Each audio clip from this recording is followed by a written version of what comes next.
Meus irmãos e irmãs, então estamos na oitava da Páscoa e vamos vivendo este tempo em que das aparições de Jesus ressuscitado.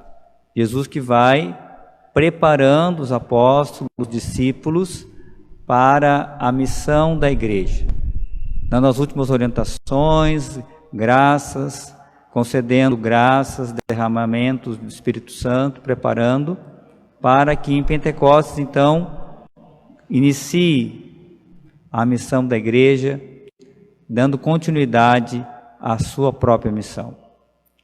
Hoje, nós vemos Jesus entre os discípulos, uma aparição que Jesus vai, aliás, é uma aparição que é rica em detalhes. Nós poderíamos aqui falar sobre vários detalhes presentes nessa aparição, que são muito importantes em nós nos darmos conta. Primeiro, você percebe que Jesus faz questão de confirmar a sua identidade. Quando Jesus aparece, os apóstolos ficam confusos e o próprio Jesus faz questão de dar a certeza: olha, sou eu. E um dos sinais que ele dá justamente ele mostra as mãos e os pés. Então, quando Jesus mostra as mãos e os pés, o que ele está dizendo? O que tem nas mãos dele? O que tem nos pés dele? As marcas da cruz. Então, a relação justamente, o ressuscitado é o crucificado, é a mesma pessoa. Ele faz questão de mostrar que é uma presença real. Então, os apóstolos precisam ter certeza disso. Jesus está mostrando com clareza. É Ele, a mesma pessoa, agora ressuscitada, porque eles vão ser testemunhas da ressurreição. Então, eles têm que ter certeza não pode ter dúvida se é Jesus ou não. Jesus, aqui nessa aparição, ele sopra sobre os apóstolos e ilumina a inteligência dos apóstolos para compreender as Escrituras. Então, já aqui na missão da igreja de ensinar, de pregar o Evangelho. Então, ele está preparando aqueles que vão ter a missão justamente de ensinar, de pregar. Então, a gente vê que não é apenas algo humano ou intelectual, mas é uma inteligência iluminada pela graça de Deus. Então, Jesus está preparando os apóstolos para que eles possam, com a sua graça, com a graça de Deus, também ensinar o povo, anunciar a sua palavra de acordo com a verdade que vem de Deus. Também, o que aparece aqui? A missão universal da igreja. Jesus, ao final, ele diz que vão ser anunciados a conversão e o perdão dos pecados a todas as nações. Então aqui estamos já olhando para Pentecostes. Então ali, a partir daquele momento, Pedro vai começar a anunciar e depois mais tarde vai vir e os apóstolos vão se dispersar e a igreja vai crescer como cresce até hoje pelo mundo todo. E anunciada o quê? A conversão e o perdão dos pecados. Claro, em nome de Jesus. E os apóstolos vão ser testemunhas. Lembra que eu falei que Jesus confirmava, fazia questão de confirmar. Por quê? Porque os apóstolos iam ser testemunhas. Se você olhar na primeira leitura, Pedro, ele diz, quando ele está anunciando e falando, ele vai dizer exatamente isso, que eles são, olha, vós matastes o autor da vida, mas Deus o ressuscitou dos mortos e disso nós somos testemunhas. Ou seja, é algo que eles estavam dispostos a morrer por isso. Tanto que depois Pedro vai diante do Sinédrio, e ele não abre mão, diz, olha, Primeiro, obedecer a Deus antes de que os homens. Nós não podemos calar aquilo que nós vimos e vivemos. Quer dizer, somos testemunhas da ressurreição. E Jesus anuncia então em seu nome para toda a humanidade a conversão e o perdão dos pecados. E nós estamos agora na Semana da Misericórdia. Você vê que Deus continua, né? Essa missão continua. Claro, perdão sacramental, mas agora essa misericórdia que Deus oferece à humanidade inteira. Porque um dos frutos da ressurreição é a paz. Você vê que Jesus diz: a paz esteja convosco.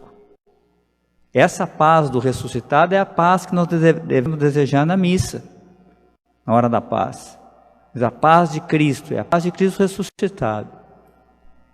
E essa paz do Cristo, ela vem de um coração, ela vai só acontecer no coração que vai, claro, acolhendo esse dom, mas também um coração que se reconcilia.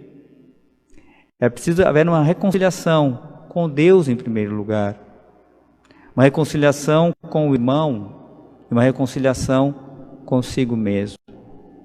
Então Deus oferece abundantemente, cara, a sua paz, mas oferece junto o perdão, oferece a sua misericórdia ao coração de toda a humanidade.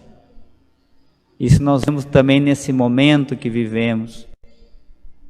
Lógico que nós mais estamos clamando a Deus é misericórdia, não é verdade? E Ele está derramando abundante graça, abundante misericórdia nesse tempo. Como falava ontem, nós vamos ver depois que passar todo esse tempo que vivemos de quarentena, de pandemia, depois vamos olhar e perceber quantas graças aconteceram nesse tempo. Quantas pessoas mudaram de vida nesse tempo. Quantas pessoas doentes alcançaram graças de salvação e misericórdia. O quanto foi realmente essa conversão e esse perdão dos pecados foi acontecendo abundantemente nesse tempo. Nós vamos ver isso com a graça de Deus, que esse tempo que nós vemos, e não devemos olhar apenas com um olhar de tristeza, mas olhando com um olhar de fé, perceberemos quanta misericórdia está sendo derramada sobre a humanidade nesse tempo. Então, sejamos também nós, claro, portadores dessa misericórdia às pessoas, seja no nosso agir, no nosso testemunho, mas também nós nos abrirmos a essa misericórdia. Porque nesse tempo, como nós já refletimos tantas vezes, foi nos tirado tantas coisas, tantos consolos que nós usamos ao longo do nosso dia, né? Nós não podemos sair, não podemos ir no shopping, não podemos no cinema, não podemos isso, não podemos aquilo. Estamos mais em casa, então agora nós nos confrontamos também com nós mesmos, com as nossas fraquezas. E começamos a perceber também, começamos a nos darmos conta das nossas misérias, das nossas fraquezas, das fraquezas das pessoas que estão à nossa volta, na nossa casa. Então, não vamos perder essa oportunidade. Vamos aproveitar para quebrar o nosso orgulho, nossa soberba, a nossa autossuficiência e nos abrirmos à misericórdia de Jesus, que se derrama por toda a humanidade. E Ele quer salvar, Ele deseja salvar.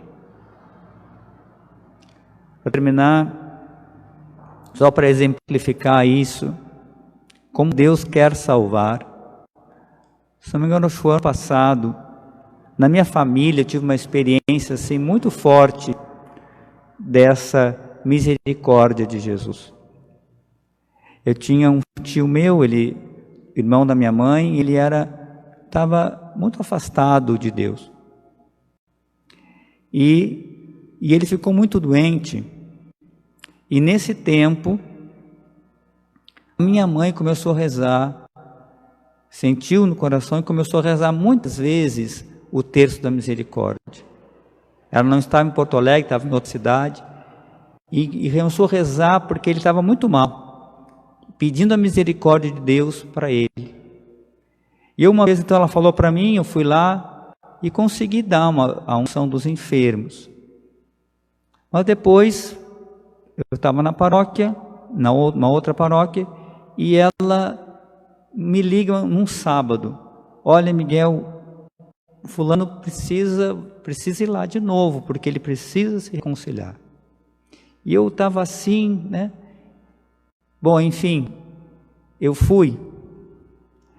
Aí, realmente, se abriram as portas da misericórdia.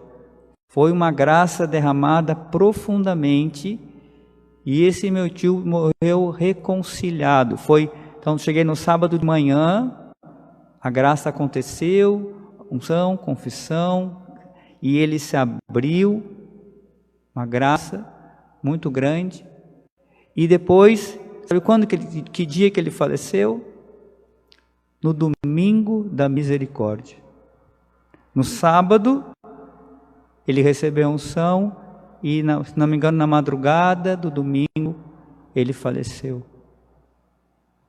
Então perceba, Jesus não desiste de nós, até o último suspiro. Ele quer nos salvar, Ele quer derramar a sua misericórdia na nossa vida. Não espere o último momento, abra as portas do seu coração, já agora, e vamos começar uma vida nova, acolhendo esse tempo novo de graça que o Senhor nos concede. A gente possa deixar que Jesus tire o nosso coração de pedra e coloque um coração de carne. A gente seja mais aberto e possa perdoar mais, pedir perdão, reconhecer e acolher a paz do Cristo ressuscitado. Vamos fazer agora então, nesse momento, um momento de um breve silêncio, acolhendo em nosso coração a palavra do Senhor.